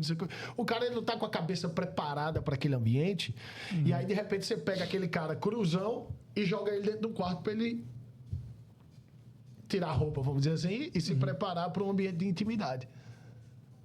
Então, a celebração, o que é a celebração? É quando você recebe alguém na tua casa, você leva ela na sala, você janta com ela, você come algo com ela, e aí quando ela está confortável na casa, você diz: cara, deixa eu apresentar minha casa para você. Então, a celebração, ela tem esse papel de quebrar o gelo, né? A música mais agitada. Entendi. Entendeu? E aí, quando essa pessoa já entrou ali naquele ambiente, de repente você apresenta para ela agora um ambiente de intimidade. Então, eu acho a celebração bem importante, sabe? Precisa ir lá também, né? É a igreja, com certeza. Você disse que você se denomina, você não, né? Mas vocês são neopentecostais. Qual que é eu não sei a diferença, né? Qual que é a diferença do neopentecostal pro pentecostal e qual que é a diferença dos dois pro resto? Cara, eu gosto de dizer assim, deixa eu trazer uma mensagem, uma forma bem natural e fácil de linguagem de entender, tanto para aquele que está dentro da igreja há muito tempo, quanto para recém-chegado, quanto para aquele que não é convertido, que está assistindo, que gosta do material de vocês. Existe aquele que ele é muito teológico, ele está só ali na igreja, ele acredita que a igreja é só de fato para você ir, Você canta uma musiquinha e todo mundo fica bem... Isso eu tô tentando explicar de maneira natural. Meio tradicional, assim, tradicionalzão, exato. Ele chega, ele senta, né? Ele fica lá na igreja, ele ouve, nenhum amém ele diz, ele acredita que ali é um ambiente que ele tem que agir assim. Então, é o que algumas pessoas denominam como tradicional, né? Uma igreja católica, né, amor? Uma igreja católica. Enfim, cada um na sua pegada. Aí tem os outros que já são os... que muita gente denomina só como os pentecostais, que é o cara que dança, né, que entra no manto lá, que faz essas coisas, não sei o que, tudo mais. É o que o pessoal brinca que é o canelinha de fogo? O canelinha de fogo, exatamente, que gosta de uns ritmos diferentes e tal. Ou o sapatinho, né? Sapatinho de fogo. Sapatinho de fogo, pronto. Aí tem os neopentecostais que são, o que eu gosto de dizer que é o equilíbrio entre a palavra e o sapatinho de fogo. É aquele cara que não coloca Deus numa caixa e que acha que Deus só se move se eu estiver parado sem dizer nada. Mas também não é aquele cara que só acha que o fogo está manifesto quando está todo mundo correndo e dançando. Sim. Ele mantém um equilíbrio. E qual é o equilíbrio? É só você estudar quem Deus é. Quando você estuda quem Deus é, você sabe que Deus... A multiforme graça e sabedoria de Deus faz com que ele não... A gente não pode colocar Deus numa caixa. Então, se eu não posso colocar Deus numa caixa, logo eu entendo que Deus vai se mover de várias maneiras. Então, num culto, alguém pode receber algo tão poderoso da parte de Deus que ele dá uma carreira no meio do culto. Corre. Rapaz, eu recebi algo aqui, eu não sei explicar, o meu corpo não consegue, eu quero correr. Ele corre. Caraca. Pode receber algo tão poderoso da parte de Deus que ele cai. Pode receber algo tão poderoso da parte de Deus que ele cai e treme. Eu não estou falando de demônio, estou falando de presença de Deus. O cara cai e fica tremendo no poder de Deus. Mas ele também pode receber algo tão poderoso da parte de Deus que ele só se ajoelha, só sabe chorar. Ele pode receber algo tão poderoso da parte de Deus que ele fica parecendo uma estátua parada assim. Que ele parece que está anestesiado. Isso aí, ele no batismo. Você ficou parado assim, ele... Cara... Que é isso? E eu já fiquei chorando, tremendo. Eu ficava assim. E a gente tinha feito jejum, cara, de 3 dias sem comida pra poder. Agora a gente tá de novo, né? Mas assim, a gente ficou os 3 dias e assim, pra receber mesmo aquele poder. Cara, foi surreal. Foi uma coisa. E a manifestação foi exatamente assim, diferente. Perfeito. Na hora que eu saí da água, eu fiquei. Ele ficou extasiado. Parecia que eu tinha sido atropelado. Sabe, eu saí da água assim e eu fiquei parado. Eu falei assim, mano. O que tá acontecendo aqui agora? Uma sensação boa, né? Fui recobrando, assim. Parece que demorou muito pra eu sair da água. Então, a hora que eu saí, eu fiquei ali ainda parado um tempo, assim. E eu já fiquei chorando, tremendo. Eu falava, meu Deus, eu não consegui me controlar. Não, e o meu dá, tipo, algo no meu estômago que eu falei... Que eu sinto... Foi até a primeira vez que eu fui lá na Poema que pra mim foi, assim... Foi a pregação pra mim, falando de Ana e tal. E eu recebi, assim, o Espírito Santo. Eu ficava chorando, mas de soluçar. E eu não conseguia me conter. E vinha um negócio muito estranho no meu estômago. E a mesma sensação eu tive quando eu tava sendo batizada. Foi assim, surreal. Uma sensação maravilhosa. Meu Deus. É isso. Então, eu gosto de separar essas coisas dessa forma. Porque, não, eu sou tradicional. E a igreja de parede preta, né, mano? Tipo, aí tem haters, né? Gente, por exemplo, trazer uma questão. Parede preta, pelo menos até onde eu saiba, é por questão de estética. Questão de foto, fica muito mais fácil. Uma parede preta aqui. Você sabe, você mexe com o nosso pastor, ele falou assim, ele falou uma coisa que ele falou assim, cara, o que eu tentei criar ali? Eu tentei fazer um lugar em que o cara ficasse à vontade, porque eu peço pra diminuir a luz no culto. Mas porque às vezes a pessoa quer chorar, entendeu? Exato, entendeu? Então, tipo assim, mas antigamente... Gente, para de querer aplicar coisas que eram culturais antigamente e querer tratar isso como Bíblia. Existem algumas culturas que estão relatadas no Velho Testamento que não são de, tipo assim, isso é a regra bíblica. Não é, gente. Agora eu tenho que me adaptar à cultura de hoje. A cultura de hoje é outra. Por exemplo, os dizeres de antigamente não são os dizeres de hoje. Por exemplo, Paulo se referiu a coisas que ele acontecia e que era perseguir no ministério dele como um espinho na carne. Hoje a gente diria como uma pedra no meu sapato. Boa. Entendeu? Verdade. Foi uma pedra no meu sapato. Aquele cara que me enche o saco, aquela pessoa que fica me perseguindo, é uma pedra no meu sapato. Antigamente ele estava se referindo a espinho na carne. Então, continua nessa parte aí, porque eu já ouvi falar que ou porque ele era homossexual, ou porque alguma coisa que ele tinha que era um pecado que ele não conseguia se livrar porque Deus não queria que ele... Existem várias vertentes para isso aí, né? Por exemplo, algumas pessoas dizem que foi quando ele fala de espinho na carne, ele está falando de uma enfermidade que foi dada para ele de propósito, para ele poder ficar, por exemplo, atrelado e ser fiel a Deus. Outros falam da questão homossexual, outras pessoas... E o que você acredita? O que eu acredito, e aí entra a minha questão mais voltada para o que a Bíblia aponta e o caráter de quem Deus é que quando Paulo estava falando sobre o espinho na carne, ele estava falando sobre as perseguições que ele tinha no ministério. De que ele diz assim, olha, foi-me dado um espinho na carne, porque Paulo sabia de... Lembra que antes de ser Paulo, ele era... Saulo. E Saulo fez muita coisa.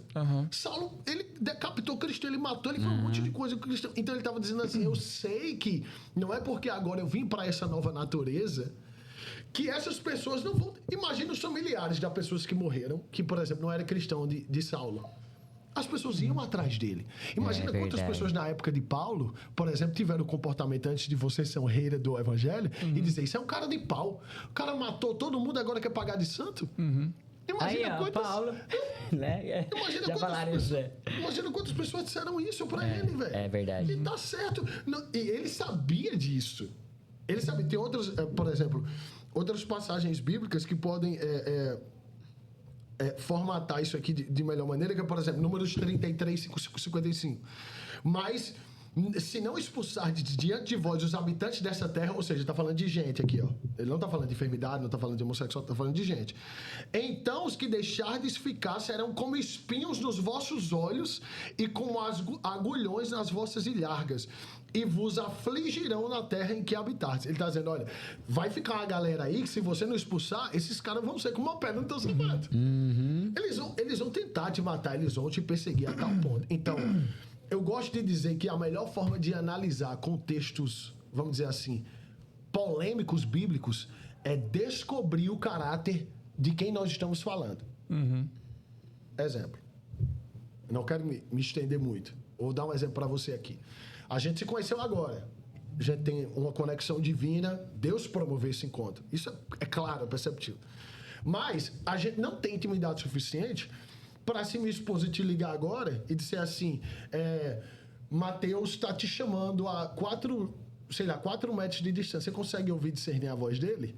Você vai dizer, gente, eu não vou conseguir discernir a voz de Mateus se ele não me chamar pelo nome ou se eu não conseguir vê-lo, porque eu não tenho intimidade suficiente para isso.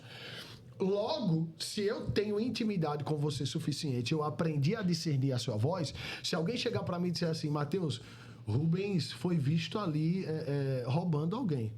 Eu vou dizer, irmão, eu conheço o caráter de Rubens. Você confundiu. Ah, eu nem vi. Eu só ouvi falar, tá? Eu nem vi. Não foi, Rubens. Porque eu tenho uma confiança tão grande no teu caráter que eu sei o que foi delegado e dito que você fez, não foi você que fez. Toda ideia, teologia ou diversões de opiniões que a gente tem a respeito da Bíblia, gente, a forma mais fácil de quebrar isso é tentar compreender e olhar para o caráter de Deus. A Bíblia diz que ele não é homem para mentir. A Bíblia diz que ele é bom e nele não há mal nenhum. A Bíblia diz que se o homem for tentado, não diga ser tentado por Deus, porque ele não pode tentar ninguém. E tem gente dizendo... Mas ele autoriza alguém a fazer, né? Aí é onde está. Existem os desafios da vida que Deus ele é tão bom e ele te encontra no meio do desafio. Não significa dizer que foi Deus que deu o desafio para você. Você está conseguindo entender? Sim. Deus te testa. Como é que Deus testa alguém? Deus testa mandando você liberar perdão. Mandando você largar aquele emprego e dar um passo de fé maior para o outro. Deus... A cruz, quando a Bíblia fala da cruz, não está falando sobre enfermidade, sobre um monte de coisa que a gente atrela. Gente, me fala qual sentido tem eu orar para ser curado pela mesma pessoa que me botou doente. Exato. Vamos quebrar um sofisma na cabeça de um monte de gente aqui? Mas ele não permite porque para você procurar. Aí onde está? E eu amo essa pergunta, tá? Porque eu recebo essa pergunta direto. As pessoas acham que porque Deus sabe de tudo e porque ele é poderoso, ele está no comando. Existe uma diferença. Quer que a Bíblia... Não é Mateus que está dizendo, não. Quer que a Bíblia diz? Quem é o rei desse século? Vocês sabem? Não. O rei desse século é Satanás. É, verdade. Eu vejo, mas eu não fiquei com vergonha de falar. É Satanás. A gente não está debaixo do governo de Deus. A gente só está debaixo do governo de Deus quando nascemos de novo. Agora que eu nasci... Por que você acha que as coisas pro mundo parecem ser mais fáceis do que pra gente? Porque esse é do Satanás, o mundo é do Satanás. É dele, o sistema é feito... Irmão, você tá no sistema há muito tempo, vocês estão dentro de muita coisa há muito tempo. Você sabe que o sistema ele é feito pra fazer quem faz errado dar certo. Pra quem se corrompe, dá certo. É o que ele fala da internet, né, amor? No YouTube. Se ele quiser viralizar alguma coisa, ele tem que falar mal de alguém pra ele poder dar certo. Perfeito. Tá aí, gente. Isso é uma área. Meu Deus, isso tá muito interessante. Pega uma pipoquinha, ela vai... Então, assim, só que é o seguinte, não é que Deus permitiu. Isso foi dado a Satanás. Porque lembra o que aconteceu no Adão? Lembra o que aconteceu com Adão? Quando Adão pecou, Satanás diz assim... Todos os reinos me foram dados. Aí, quem é que mata essa autoridade de Satanás hoje na Terra? O sacrifício de Cristo. Qual é a mensagem mais poderosa da Terra que existe? E eu me empolgo de falar sobre isso aqui. É a mensagem de justiça. Qual é a mensagem de justiça? Não é que Deus pesa a mão e que, se você fizer... Calma, gente. Olha a mensagem de justiça qual é. A mensagem de justiça é: ele se fez pecado para me fazer justo. Ele se fez pobre para me fazer rico. Ele se fez doente para me fazer curado. A Bíblia diz: todas as enfermidades foram colocadas sobre ele no madeiro. O castigo que nos traz a paz estava sobre ele. Pelas suas pisaduras, as marcas, fomos curados. Então, como é que eu tô doente hoje e digo que foi Deus que fez isso, quando Jesus já pagou um preço na cruz para me curar? Meu pai sempre me disse algo: meu filho, Deus não pode te testar por algo que Jesus já conquistou na cruz. Uau! Deus não pode te provar com algo que Jesus já conquistou na cruz. Agora, é que a gente ainda está tão distante de conhecer o caráter de Deus que a gente acha que Deus está tentando nos ensinar. Deus pode nos ensinar. Ele para nos ensinar no meio disso, que ele é tão bom. Lembra daquele ditado? Deus escreve certo por linhas tortas. O ditado, isso não é um versículo, tá, gente? É um ditado. O ditado não diz que Deus escreve torto e depois corrige o que escreveu. Pega bem isso aqui, pega pelo Espírito que eu estou dizendo para vocês. O ditado diz assim: ele escreve certo por linhas tortas. Basicamente, o que isso quer dizer? Que no que está torto, ou no que nos afligiu, ou o que a gente mesmo trouxe para nós mesmos. Quantas pessoas ficam doentes por falta de disciplina no que come, no que bebe? E aí vai culpar Deus. Você é treinador, você é uma baita de um atleta. Eu acredito que o que aconteceu para mim foi isso. Aí eu vou dizer: não é Deus tentando... Não é Deus te ensinando nada, não. É que ele é tão bom que ele te encontra no teu erro. Boa. Caraca, mano. E eu já pensava: não, Deus castiga, Deus quer, tipo, né? Mas assim... É que são tantos versículos que eu posso apresentar pra vocês que isso aqui ia demorar 2 horas. Então, mas se não acontecesse isso com ele... A gente pensa isso. De que se ele não tivesse passado... Falando sobre o seu testemunho, né? De que se você não tivesse passado por isso, você não iria encontrar Deus. Deus é tão bom que ele ia te encontrar de alguma forma. A questão foi tão intenso pra você que na sua cabeça a melhor forma e a melhor situação foi essa. Porque você era tão resistente à palavra, você era tão resistente a Deus, que a própria situação... Só que o diabo é tão burro, isso é que eu acho fantástico. O diabo é tão burro, que eu amo uma música que diz assim: What the enemy turned for evil, he turned it for good. O que o diabo queria fazer para o mal, ele torna para o bem. Então o diabo não veio com AVC, irmão. Para pensar. O diabo veio com AVC para te matar. A intenção do diabo era te matar. A Bíblia diz que ele veio para roubar, matar e destruir. Olha só. Me fala por que Deus interveio. Porque ele te ama tanto, ele vê tanto valor em você, ele sabe do que ele tem para fazer na tua vida, que ele diz: deixa eu intervir na vida de Rubem e ele experimentar do meu amor. Depois que ele experimentar do meu amor, não tem como mais Rubem ser a mesma pessoa. Então, não é que ele preparou um caminho e te predestinou para passar por isso. Ele só viu que o diabo é tão astuto e vai dizer: tá, mesmo assim, eu vou intervir. Eu vou estender a mão. para ajudar Rubens, para levantar a Dora, para alcançar vocês. Aí é o amor de Deus em manifestação. O que a gente diz, uma intervenção divina. Então eu não posso atrelar algo ruim ao caráter de Deus. Rubem, finalize com esse exemplo. Vocês são pais. Vocês são pais. Pega isso aqui. Pega isso aqui. Isso aqui vai quebrar algo na tua cabeça, na tua mente, para a eternidade. Na cabeça de muita gente que está ouvindo isso. Você é pai, certo? Vocês são pais. Sim. Se teu filho está correndo para colocar o dedo na tomada, você grita para mandar ele parar ou você deixa ele tomar o choque? Parar. Pra ele parar. E por que a Bíblia diz assim, vocês que são maus, sabem dar coisas boas, imagina o teu pai que está no céu.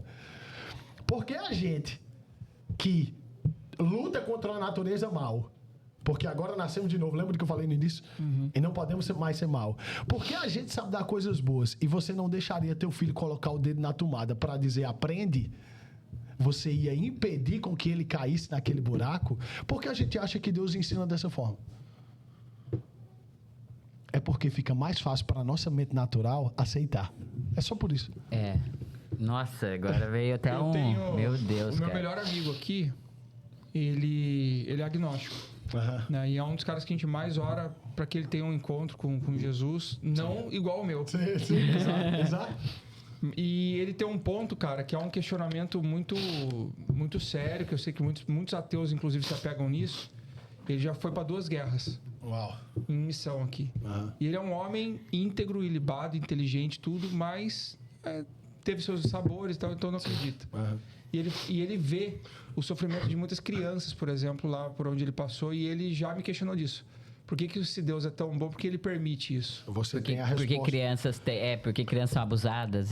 Você tem a resposta no comentário anterior que eu te falei. Lembra, nós não estamos debaixo do governo de Deus até nascer de novo. A gente está debaixo do governo de Satanás. Não é à toa que ele vai ter que voltar. Por isso que ele diz, olha, eu vou voltar. Aí quando eu voltar, sim, aí ele vai estabelecer o milênio, nós vamos reinar sobre a terra e depois vamos reinar no céu, numa nova terra, eternamente com ele. Enquanto não, tudo que nasce, preste bem atenção nisso, porque você precisa aprender a responder isso para as outras pessoas. Sim. Tudo que nasce agora, nasceu uma criança agora ela tem a natureza carnal. Só que Deus é tão bom que a Bíblia diz assim, eu ignoro o tempo da ignorância. Então, já ouviu aquela expressão que tem gente que diz que até 7 anos de idade, se ela morrer, ela vai para o céu automaticamente. Eu não colocaria uma idade para isso. Eu diria que até onde há ingenuidade no coração daquela criança, ela não será cobrada. Ela é automaticamente salva.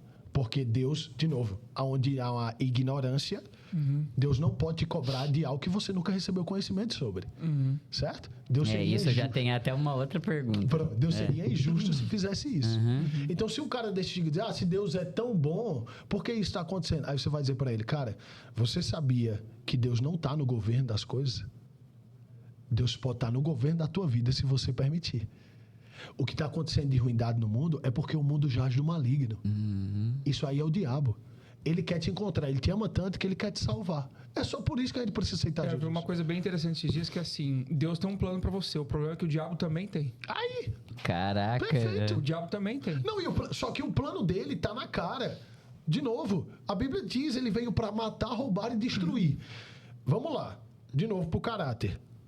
Se eu sou um salafrão, se eu sou um cara ruim, e minha missão é matar, roubar e destruir, certo? Minha missão é matar, roubar e destruir. Doença mata, rouba e destrói. Você não concorda? Sim. Ela mata você, literalmente, ela pode matar. Ela pode destruir você. Você pode sair da enfermidade, mas ficar completamente destruído depois. E ela te desgasta a um ponto completamente, meu irmão, que ela afeta a tua vida de uma forma... Rouba tudo de você. Rouba tudo de você. Rouba teu dinheiro. Quantas pessoas ficaram pobres porque não tinham dinheiro para pagar para fazer uma cirurgia? Sim. Então, é só eu fazer um filtro. Isso aqui vem para roubar? Vem. Então, isso não é de Deus. Porque já teve um que a Bíblia diz, essa função vem daquele camarada ali. Por que roubar é pecado? Porque aponta o caráter de Satanás. Por que destruir e matar a Bíblia condena? aponta um caráter que não é mais da tua natureza. Então, tudo que há de destruição hoje é porque Satanás está no governo. Agora, quem nasce de novo, agora eu, Dora, Rubens, todo mundo que está aqui, que está assistindo a gente, que é nascido de novo, essa pessoa tem autoridade sobre Satanás. Pegou? Então, eu consigo impor as mãos sobre os enfermos por causa do poder de Deus sobre a minha vida e essa pessoa ser curada. Por quê? Porque agora a autoridade, lembra? Ele nos deu um nome que está acima de todo nome. Quem é esse nome? Jesus. Então, quando eu declaro para uma enfermidade, no nome de Jesus seja curado, no nome de Jesus para um que está endemoniado, no nome de Jesus seja liberto, os demônios, toda a doença, tem que se baixar diante do nome de Jesus. Então, eu e você conseguimos, com a nossa oração, com a igreja, libertar. Imagina quantas pessoas foram libertas. Eu li uma informação ontem de que o governo de Trump acabou de restaurar 75 mil crianças que tinham sido sequestradas e estavam dadas como sumidas. 75 mil crianças. Aqui nos Estados Unidos. Meu Deus. 75 mil crianças. Aí eu fico pensando, gente, será que eles não sabiam que estavam essas crianças antes? É óbvio que eles sabiam, gente. Então, o que eu quero dizer é o seguinte: quando você tem alguém que tem alguns valores cristãos, elas vão impedir a obra de Satanás de avançar. Enquanto você não tiver, eles vão empurrar a obra de Satanás. Então, se tá ruim, meu irmão, com a igreja aqui, quando a igreja subir, esquece. Tem uma coisa que a gente está começando, Matheus, que aconteceu assim naturalmente, que virou um desejo que a gente tem, né? De levar isso para frente, que é um movimento que a gente quer criar, que se chama Fé, Família e Fitness. Muito bom. E qual que é a ideia por trás disso? Corpo, alma e espírito. Oi? Corpo, alma e espírito. Corpo, alma e espírito, mas principalmente tentar combater, e cai muito do que você acabou de dizer, o que o maligno está tentando destruir. Primeiro de tudo, a fé. Muito bom. Eu roubo o que te sustenta. Eu roubo o que faz você ter, obviamente... Temor, né? Temor, né? O que faz você andar em linha reta e ser uma pessoa melhor. O que faz você realmente acreditar em algo quando você não tem mais nada, que é a fé. Tentam destruir, por exemplo, o seu meio de convívio, a sua rede de apoio, que é a família. Sim. Que é o pilar que faz um homem, por exemplo, ter mais vontade de empreender, trabalhar, conquistar, prover, né? De ser exemplo, de andar na linha reta também. E o fitness. Que o fitness não é a estética, mas transformar você num ser humano forte. Muito bom. Com saúde, entendeu? Top. Uma pessoa que vai aguentar realmente os pormenores da vida. E faz muito sentido o que você falou, cara. Porque tudo que tenta destruir essas três... pilares, tipo... Esses três pilares, provavelmente não são de Deus, né? Não é provavelmente não vem de Deus. Não vem de Deus. Vira essa chave. Sabe por quê? Porque toda hora que a gente passar por algum problema, o primeiro pensamento que o diabo gera é: isso é Deus te provando. Isso é Deus te testando. Aí eu fico... Eu não sei nem o que orar se eu acho que é de Deus. É isso, cara. Meu Deus, você falou tudo. Eu tô nessa. Tipo assim, agora, sinceramente, agora vendo você falar, eu tenho mais força pra repreender e falar: não, isso não é de Deus. Excelente. Para, não é. E o que veio na minha cabeça quando aconteceu com o Rubens é o versículo. Verdade, sua postura foi bem de... Não é verdade? E agressiva. Aí, quando veio, uma postura agressiva, é isso? Exato. Isso. Quando veio a doença do Rubens, eu falei assim... E eu via, né, no versículo que a doença não veio pra morte, sabe? Eu via muito isso na minha cabeça. E a minha oração não era... Ai, vem de Deus, eu aceito, tal. Não, porque já aconteceu isso, né, com a gente. Mas quando aconteceu o AVC dele, eu ficava assim, não aceito, porque Deus tem planos pra... o demônio ficava assim na minha cabeça. Ficava assim: como que você vai contar pros seus filhos se ele morrer? Como que você vai desfazer das coisas dele? Que não sei o quê. E ao mesmo tempo eu falei, eu repreendo, não aceito. Eu falei, Deus falou pra mim que ele tem planos comigo e com o Rubens, por que eu vou aceitar? Então vinha muito essa força. E agora vendo você falar, meu Deus, ninguém me segura agora, cara. Amém. Meu isso. Senhor. Cara, olha só, a Bíblia diz assim: Jesus veio e diz assim: eu fiz o que eu vi meu pai fazer. Tudo que Jesus fez, ele viu o pai fazer. Olha, isso é muito forte, né? Olha pra mim e diz o seguinte: me mostra aqui agora na Bíblia, quando um enfermo chegou pra Jesus e ele disse: não, é da minha vontade que você fique doente. Sim. Me mostra um. Me mostra um na Bíblia, onde um enfermo chegou diante de Jesus e ele disse: espera mais um pouquinho que eu te curo. Não vou te curar agora, calma. Você não. Ele perguntava se você queria ser, né? Viu quanto você... Ele perguntava se você queria ser curado, né? Só porque ele estava dizendo que queria ser curado. Porque ele seja feito de acordo com a vossa fé. Caraca, o posicionamento que você teve é um posicionamento que agrada a Deus. Que é, ei, diabo, na minha casa não. Você pode se levantar na casa de... Aqui não, eu sei que o meu Deus é bom.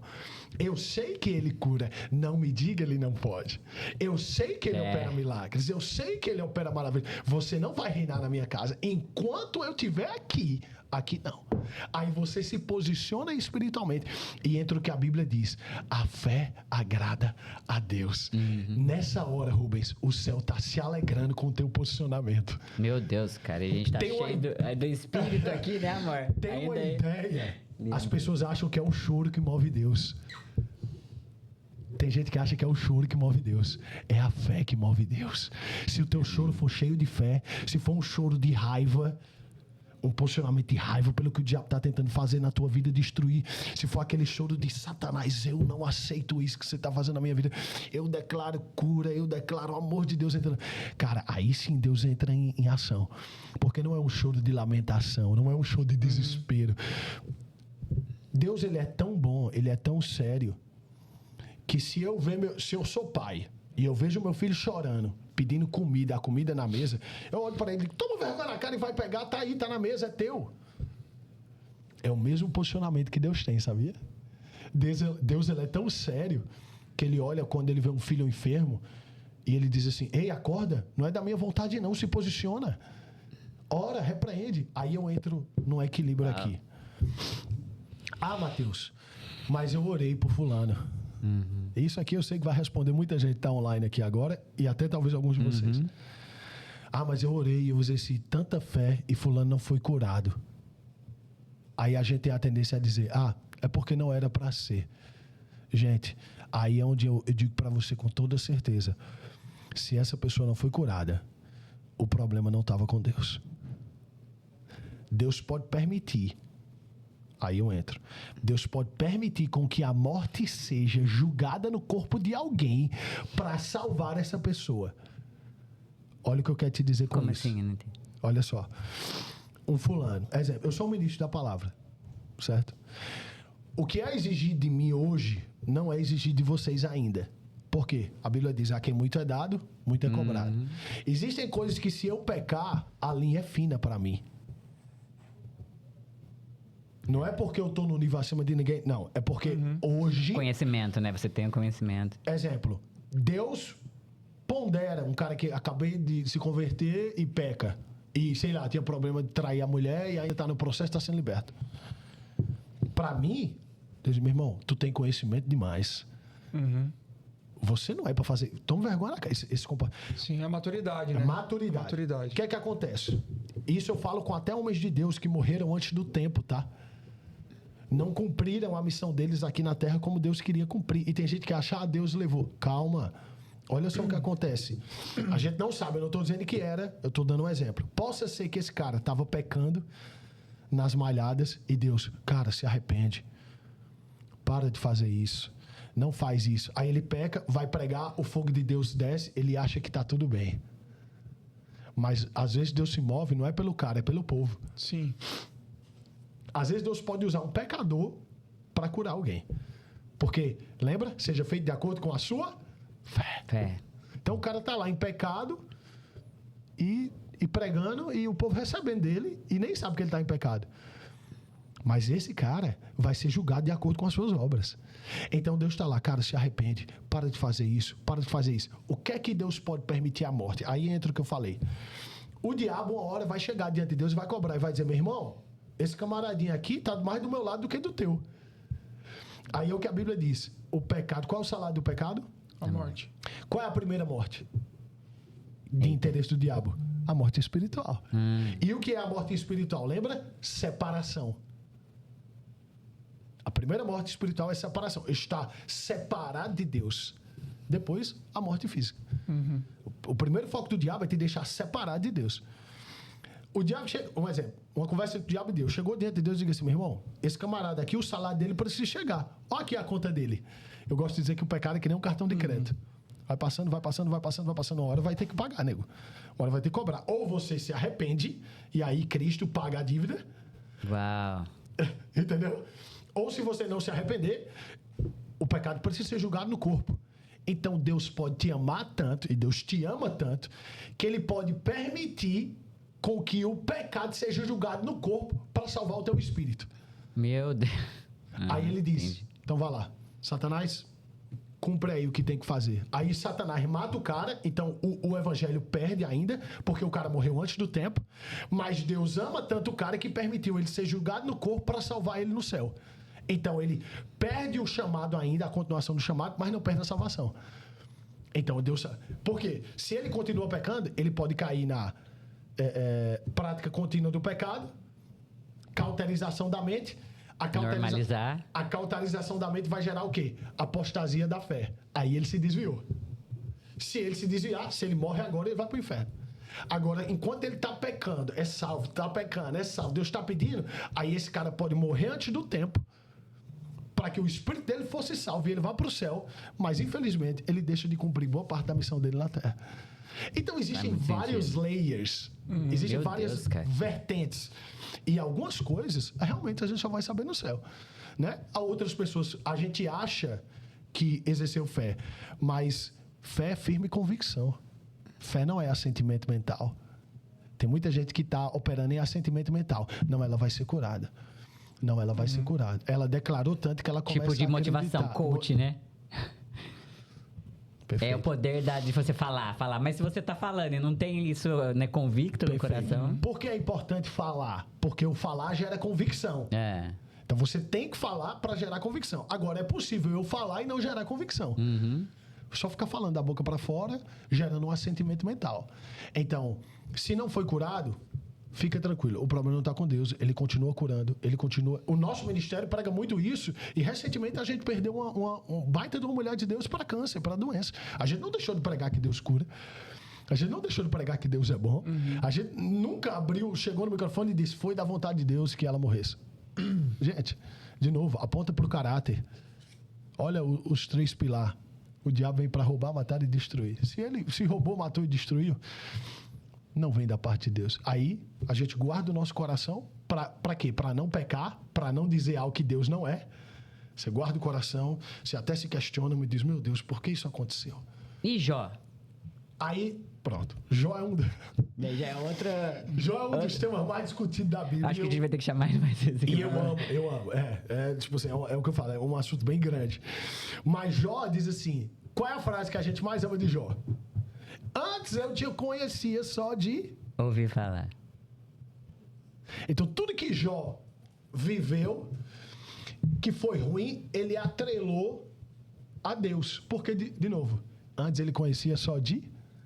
Quantas pessoas estão agora na igreja? Lembra o que a Bíblia diz? O povo perece falta de conhecimento. Quantas pessoas... E vamos ser sinceros. Eu vou dizer que... Peraí, então o pecado do Jó seria isso? Ele só ouviu falar e, tipo, ele não procurou a fundo pra conhecer Deus e... É tanto que depois que ele diz isso, você pode ver que a vida de Jó muda completamente. Sim. Nossa, meu Deus. A vida de Jó muda completamente. Mas né? Continua falando, desculpa. Mas pode ser que o pecado dele tenha sido exatamente esse. Atrelar a Deus uma característica do caráter dele que ele nunca teve. Ah, tá, entendi. E aí ele começou a condenar e culpar Deus. Você não ama aquela cena daquele filme Deus Não Está Morto 1? Você já assistiu Deus Não Está Morto? Já. Que aquele médico paga de ateu? Eu não lembro, mas vou ter que assistir de novo. Tem aquele médico que paga de ateu e aquele jovem da faculdade tá tentando convencer aquele médico, né? Ah, sim, eu lembro disso. Aí, muita coisa acontece com ele.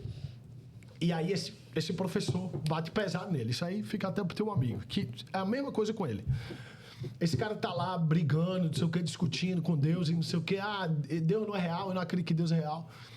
Aí esse jovem entrou tanto na esquina, né? Tipo assim, foi tão convicto que ele irritou o professor e ele chegou pro professor e disse assim, por que você não acredita em Deus? Aí ele vai e se irrita e diz assim, porque ele tirou tudo de mim. Ele tirou minha família, ele tirou não sei o quê. Aí o cara começa a abrir o coração, ele começa a falar e chorar. Quando ele termina de dizer isso, o estudante olha para ele e diz assim, como é que você crê e como é que você culpa alguém que nem existe? no final... É verdade, né? Por que tipo, você não acredita, como que ele vai falar que é Deus? O que ele estava querendo dizer para ele? Não é que você... Gente, é cientificamente comprovado já que é necessário mais fé para crer que Deus não existe do que crer que Deus existe. Deus deixou a marca dele praticamente em tudo. Na trindade, na harmonia, na criação. A Bíblia diz que a terra aponta o Criador. É só a gente olhar como... me explica o oceano. Nem metade do oceano foi explorada ainda. A Bíblia diz que as riquezas do oceano estão guardadas para nós. Tem coisa que só quando a gente for pro céu que a gente vai descobrir do oceano. Existe uma... Vocês já viram, né? A câmera que eles mandam, tipo um dronezinho, que eles vão, que chega... Aí já tentaram ao mínimo possível. Chega num certo nível que a pressão não deixa. É impossível. É Deus, mano. Deus disse assim, daqui vocês não passam. Caraca. O resto está reservado por meu filho. Então, o que eu quero dizer é o seguinte. Fica fácil descobrir as características e compreender algumas ideias bíblicas quando a gente compreende o caráter de Deus. O problema é, quantas pessoas hoje só conhecem Deus como Jó antes de ouvir falar? Quantas pessoas vão para a igreja, Rubens, assiste a palavra, volta para casa e um dia na semana sequer não pega a Bíblia, não entra no quarto para orar, não ora em outras línguas, que é a linguagem do céu. Como é que eu vou descobrir e viver de um reino que eu não tenho prática? E como faz para orar em línguas? A Bíblia diz que a forma de ser... Quando você foi batizada no Espírito, existe o batismo nas águas, que é o batismo natural. Mas a Bíblia diz, qual é a ferramenta? Como faz para ser batizado no Espírito Santo? É só crer. Posso abrir para vocês aqui rapidão? Claro. Olha só. Pô, isso era uma parada que eu tirava sarro. Eu acredito. Os malucos começaram a orar em língua, eu falava assim, mas esse maluco aí tá metendo um caô pra cima de mim, velho. Mas a gente fica, né, na dúvida, tipo... Olha só.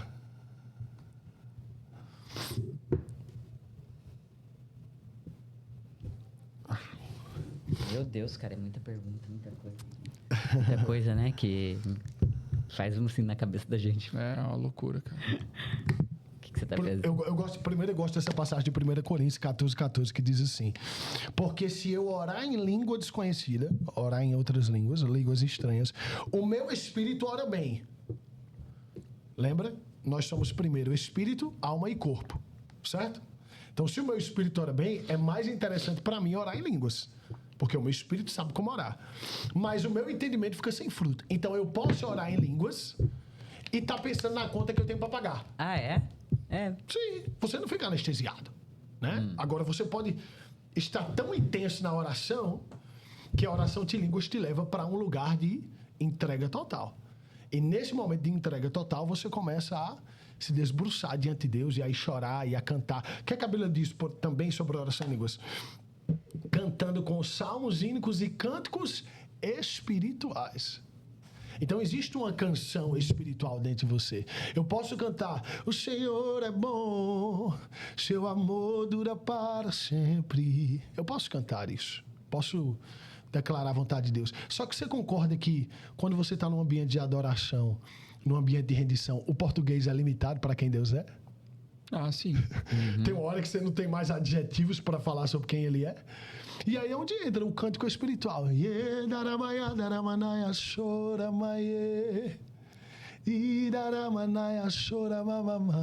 Porque está dentro de você. Naturalmente flui. A Bíblia diz, aqueles que expelir demônio, a Bíblia diz que é necessária a fé para expelir demônios, falarão em novas línguas, imporão as mãos sobre os enfermos e eles serão curados. Aquele que crê. A única ferramenta para orar em línguas é crer. Se eu crer, serei batizado. Por isso que a fé agrada a Deus, porque a fé é o portal de acesso para tudo que Deus tem. A fé é aquela porta que você abre gigante e diz, olha, tudo que está aqui nesse armazém, você só pega pela fé. Sem fé, não tem como pegar. Então, eu preciso crer. Aí, por que tem gente que não recebe? Porque tem gente que crê. Ah, oração em línguas é só para alguns. De novo, se oração em línguas é só para alguns, você está dizendo que Deus é seletivo. A gente olha para o coração de Deus e vê que Deus não é seletivo. Quem quiser dar todos os dons para você, Ele dá. Exatamente. Deus separou dons. Deus definiu dons. Só tem que crer. Só tem que crer. O Rubens foi muito... Desculpa, o Rubens foi... Assim, todas as pessoas, profetas e tal, que vai falar com ele, fala, né? E desde pequeno, aí. Desde sempre eu falava pra ele, amor, você é profeta, cara, você é profeta. Uau. Mas porque... Ele sempre falou algo muito assertivo, sabe? Tipo, que ia acontecer, ó, daqui tantos anos vai acontecer isso, falando de tal, não sei o quê. Ou, sei lá, talvez porque ele era muito procurado, até hoje é procurado para poder... como que fala? Aconselhar. Legal. Entendeu? Então, assim, tudo que ele falava... Nossa, e ele ficava assim... Nossa, falei isso aqui pra fulano, ele fez e deu certo. Nossa, porque aconteceu isso. Então, assim... E aí eu falava isso pra ele. E a mãe dele... E ele falou assim... Nossa, você fala que eu sou profeta. Mas minha mãe falava quando eu era pequeno... Tinha uma mulher que passava toda vez na porta... Não. Na verdade, você nem sabia que a mulher passava toda vez. Mas ele falou assim... Minha mãe falava assim pra mim... porque uma vez uma mulher veio e falou, viu você no meu colo e falava assim, esse cara, esse neném é profeta, não sei o quê. E ela fala, ai, para, e ela é católica, né? Ai, Deus me livre, ela nem sabia que era profeta. Deus me livre, não sei o quê. Aí, depois que ele se converteu, ele falou assim, e eu falei, meu, cara, você é profeta, tá? Aí ele falou assim... Foi pro Brasil e ele falou pra mãe dele, mãe, e a mulher que a senhora falou que uma vez falou de mim? Ela falou, não é uma vez. Era minha vizinha, ela passava toda vez que ela passava, vivia você falava, esse menino é profeta, dona Hortência, esse menino é profeta, não sei. Uau. E aí ficou isso e eu falava, não, você é profeta. E aí veio um profeta mesmo. Sim. E o cara, na hora de orar, ele falava assim... Rubens, você, meu filho, você sabe, desde pequeno, você sabe que você via coisas e que você é um profeta. Uau. E não sei o quê. Então, assim, ele fala que não, que, sabe, mas... Mas eu tô anotando no meu caderninho tudo que ele fala. Eu tô anotando. Ele fala assim, nossa, eu acho que vai acontecer isso. Eu falo, amor, peraí, hora, data, e eu tô anotando tudo. Aí eu falo, uma hora, mas muita coisa que ele fala acontece. E ele fala que não, porque sei lá, como fala, um influencer. Ele falava assim, sabe o que tá acontecendo com esse cara hoje? Vai acontecer isso, vai explodir uma bomba assim, assada e vai acontecer. Aí eu falei, nossa, amor, daqui 2 anos vai acontecer. Cara, e juro, depois de 2 anos acontecia. Até com a mãe biológica, né? Do Logan, que a gente abriu a casa pra ela. O Rubens falou assim, vamos abrir, vamos deixar ela ver o Logan. Daqui tanto tempo... Ela era ela morava aqui na Flórida, mas ela era de Wisconsin, né? Wisconsin. E aí o Rubens falava, só que daqui tanto tempo, ela não vai aguentar morar aqui. Ela vai embora, ela vai, sei lá, casar, ter filho, vai esquecer e nunca mais vai ter contato com o Logan. E aconteceu o dia que ela chegou e falou assim, eu tô voltando pra Wisconsin e tal. Aí o Rubens... O que eu falei pra você que ia acontecer? E assim, são coisas que eu não passava pela minha cabeça. E o Rubens fala, não, é óbvio. Faz um pouco mais sentido, mas, por exemplo, pra mim era muito racional pensar nisso. Que ele fala, não, mas é óbvio acontecer isso. Sozinha, a família dela inteira. Não, mas a família dela veio embora pra cá. Ela vai voltar pra lá em algum momento, vai tocar a vida dela, mas os pais dela vieram. Mas é assim... E aí esse profeta começou a falar, entendeu? Falando assim, cara, eu te dei o dom de profecia. Você, tipo assim, trabalha nisso. E ele meio que fica assim, não, mas eu não quero falar coisas que às vezes eu sinto, mas eu tenho medo de falar e alguém achar... de ser algo da minha cabeça e não ser de Deus, entendeu? Só que as coisas que ele falava, tipo, sei lá, o Gorgonoide, que é bem, né, famoso, assim. E ele sentiu que ele precisava falar alguma coisa pro Gorgo. E ele foi e mandou, mas falando, nesse dia eu mandei mesmo. E o Gorgo falou, cara, eu precisava ouvir isso, eu precisava disso, sabe? Tipo, e eu falei, cara, aí, ó... É um dom, né? O dom profético é diferente por exemplo, da operação profética. Todo mundo pode dar uma profecia. Paulo já dizia de revelação, isso. É a diferença de revelação, né? Paulo já dizia isso. Paulo dizia, olha, eu oro para que vocês... Por exemplo, lembra o que Paulo disse? Eu dou graças a Deus que eu oro mais em línguas que todos vocês. Paulo disse. Ele puxou a sardinha para ele aí, né? Eu dou graças a Deus que eu oro mais em línguas que todos vocês. Aí ele dá um exemplo. Agora, se estamos num ambiente de igreja, é mais proveitoso do que eu ficar lá, orando em outras línguas, né? E ninguém entender, do que eu trazer uma palavra para vocês. Agora, o que eu quero dizer com isso? Pode prestar atenção. O que aconteceu em Atos quando todos foram cheios do Espírito? Eles começaram a profetizar. Depois da oração, começaram a ficar cheios, começaram a profetizar. Então, uma evidência de quem pode estar cheio do Espírito Santo, porque existe uma diferença entre viver cheio do Espírito e passar por um momento onde Deus te dá uma nota.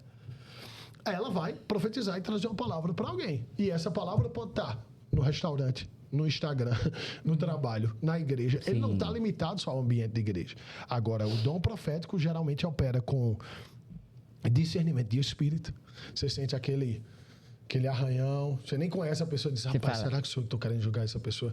Aí você filtra, mas é uma nota, diz aí, cuidado, não entra. Discernimento de espírito, todo mundo pode operar, mas o profeta opera mais agudo nisso. Discernimento de espírito. Meu Deus. Visão aberta. Meu Deus. Você vê demônio, você tem visão aberta, você vê coisas acontecendo e acontecem. Então, existem formas de identificar chamado. Exemplo, eu estava dando um exemplo lá no começo sobre minha esposa. Eu não sou muito bom de decorar versículo, certo? Mas ela é mestre, ela opera no dom de mestre. Ela é excelente para versículo. Ela sabe de cor e salteado. Então, a gente se ajuda, se complementa. Sim. Ela é um mestre que, eu digo, amor, ensina a palavra, mas esteja ligado para a inspiração da parte de Deus. E eu sou um cara que estou inspirado... ligado para o que Deus quer falar, mas ao mesmo tempo sem nunca fugir das escrituras.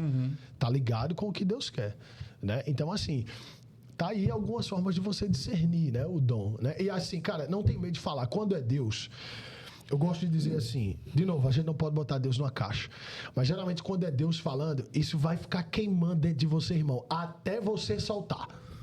Enquanto você não soltar, não vai parar. Aí, eu gosto de filtrar.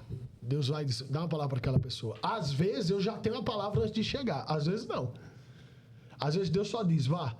Aí, eu fico remoendo. Fico lá, Deus diz, vá. Aí, eu, vá. Eu digo, rapaz, é Deus. É porque às vezes você fala, caraca, mano, por que eu tô pensando nisso? Tipo, peraí. Me fala. A tua mente natural ia inclinar para isso? Não. Óbvio que não. Pra que eu vou lá falar? Cara, eu nunca vi na vida... Agora, o temor que você tem, o cuidado que você tem é excelente. Não perca isso, não. Isso é maravilhoso. Esse cuidado de... Rapaz, como você falou, é uma responsabilidade. E é mesmo. A gente precisa, na verdade, de pessoas responsáveis. Mas que não tenham medo de falar. Mas responsáveis. Consciente de que eu não estou falando de mim mesmo. É Deus que está inspirando para falar. Mas eu não vou ter medo de falar. Exemplo, pode ter um monte de gente que vai me perseguir aqui quando assistir esse podcast porque eu cantei em línguas, porque eu orei em línguas aqui de maneira rápida. Porque não tem entendimento e conhecimento. Mas eu fiz o que Deus mandou fazer. Porque tem muita gente que vai ser liberta pela mesma coisa. Tu entende? Então, ter consciência daquilo que Deus te mandou fazer, você se protege, você está guardado. Aí Deus leva a tua voz para quem vai ouvir. Para quem vai valorizar. Nossa, eu tô sentindo aquele negócio aqui, ó. Caraca, tá muito... Meu Deus, cara. Meu Deus. Matheus, você arrumou pra sua cabeça agora, porque a gente vai buzinar no você agora, cara. Queremos outras coisas, queremos tempo com Meu você. Deus, cara. Obrigado. Muito incrível, bom. cara. Muito incrível. É ainda mais isso? legal conhecer alguém que a gente admira, né? Por conta da obra que você fez com aquela música lá. E ver que é muito além daquilo, Muito cara. mais profundo. Parabéns, você carrega algo muito especial mesmo. Amém. Glória a Deus. Jesus, obrigado. a gente aprendeu com você demais e precisa assistir novamente o podcast e agora anotar. Você gosta também? Poder te marcar um japa depois, churrasco de casa. Quer mais? Não, a gente vai ter que mandar uma lista pra ver se... Eu já tô sabendo que você é o cozinheiro, né? Eu sou cozinheiro. Então, não adianta, cara. Então é você, É ele mesmo. Então, amor, faz o seguinte, cara. Todo dia, assim. E tem 7 quartos lá em casa. Se ele quiser ir lá e passar uma temporada com a gente, né, mano? Meu Deus, dá cara. pra levar até os cachorros. Já Tenho vigília. 3 husky, irmão. É mesmo? Uau. Sou fã de cachorro. Tenho 3 husky. Agora não dá pra levar pra casa de ninguém, porque é muito pela, né? E eu tenho 2 gatos, daí ferrou. Não é a melhor das combinações. Acho que não dá muito obrigado, certo. mano. Obrigado Caraca, mano. por comparecer aqui. Obrigado pelo seu tempo. Muito bom. Meu Deus te Deus, abençoe, cara. que você continue aí. Fervendo assim. Muito legal, cara. Muito bacana. É revigorante pra gente, apesar de a gente ter acabado de começar, mas é revigorante. Amém. Obrigado. Fico aqui o meu agradecimento a vocês. Deixa um recadinho pra galera aí também. Fica aqui o meu agradecimento a vocês pelo convite, né? Realmente é algo de Deus, né? Eu vejo que Deus tem alargado um pouco agora, né? As minhas tendas, me conectado com pessoas como vocês. Como você pode ver, eu não sou muito cara de estar... Hoje eu não sou o que a gente chama de estar à frente das coisas, o artista, né? Eu sou alguém que tem o desejo mesmo de manifestar Deus por onde passa. É isso, essa é a minha mensagem, né? No ambiente de trabalho, em casa, onde for.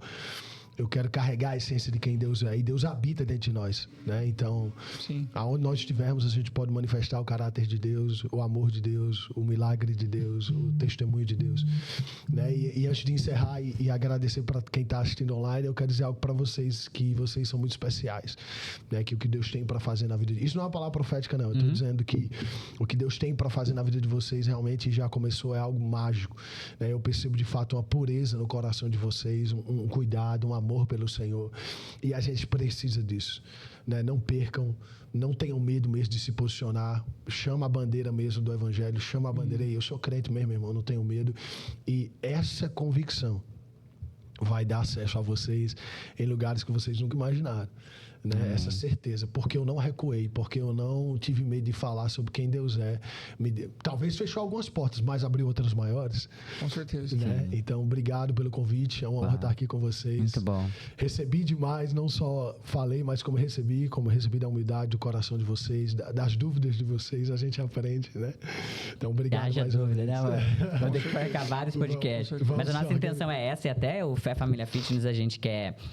né? Quer levar pessoas como você pra gente fazer umas palestras, algo desse tipo. Amém. Né? Conte comigo. Belezinha. Então, gente, é isso. Que podcast. Meu Senhor Jesus, foi bom demais. Obrigado por quem ficou até agora. Até semana que vem. Beijo. Bye. Uau.